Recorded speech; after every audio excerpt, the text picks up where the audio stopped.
Caitlin Clark being singled out provided all-time boost for entire WNBA. Diana Taurasi once famously said, "Reality is coming," in regards to Caitlin Clark entering the WNBA. The only problem is, it seems so many within the league cannot accept what that reality turned out to be. This week Clark received Time's Athlete of the Year honors, which generally should be a cause for celebration. However, as is often the case with Clark, it led to unhinged discourse around a player who has done nothing actually controversial, and who basketball fans should feel privileged to watch. Clark's distinction made its way to political programming. As a result, a familiar narrative was once again given life: the idea that Clark is singled out to the detriment of the rest of the WNBA. This was expressed by Washington Mystics co-owner Sheila Jackson, who stated that the whole league should have been on the cover of Time, not just Clark. This sentiment is just sad to see at this juncture. Instead of celebrating Clark's achievements, the appearance of resentment persists. When the aforementioned reality shows not only does Clark deserve to be singled out by any objective metric, but her explosive popularity was also good for all of her peers. That includes Jackson's Mystics, who saw record attendance due to Clark and the Indiana Fever coming to town.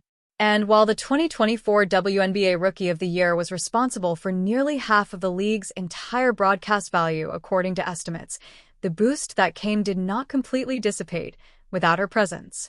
In fact, the WNBA Finals went on to record big ratings as well. Women's basketball as a whole has been lifted by Clark's presence. How that is not seen as a good thing for everyone and instead becomes a roundabout way to shame the individual responsible is beyond reasonable comprehension. This is not to say players were not previously deserving of coverage. It simply means they are now getting it, thanks to Clark. For instance, it's easy to argue that someone like Aya Wilson has benefited tremendously, given new fans have been exposed to her greatness. There's also a notion, one shared by the Mystics co-owner, that Clark is being propped up more than others with similar abilities.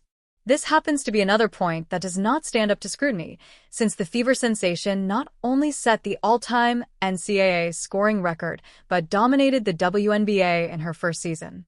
The attention around her has always been rooted on the basketball court. Surely, there are other factors involved in the Caitlin Clark effect. But one cannot deny that it is real. And its reality has been an all-time boost for the entire WNBA. So it's time those resenting it let it go, because the rising tide has indeed lifted all boats.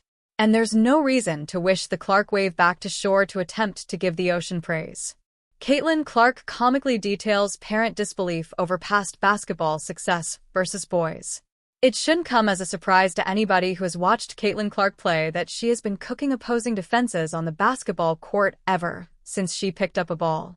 While the 22-year-old Shirley spent countless hours in the gym improving her game while growing up in Des Moines, Iowa, generational talents like her typically show that talent at a young age, regardless of who they're playing against. And for Clark, her talent as a youth was displayed against boys, which seemed to irk some of these boys' parents. Clark detailed this in hilarious fashion during a speaking engagement alongside Robin Roberts at the 2024 Massachusetts Conference for Women. There were moments where I really struggled with my confidence growing up, but overall, I was a very confident young girl, Clark said to Roberts, per an ex-post from @Fever Bandwagon. And I think it just speaks to how I was raised. My parents never told me, "You can't do this," or "You can't do that." I grew up playing with the boys. And it was just normal. Like, "You're better than a lot of the girls, so we're going to toss you into the boys' league," Clark continued. The boys' league that I was playing in, they wanted to make me MVP of the league. And these parents couldn't believe it. Like, "We can't let a girl be the MVP of the boys' basketball league." But it wasn't a pity award.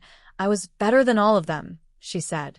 We imagine that these parents can now believe that Clark always was, and surely still is, better than their boy basketball players.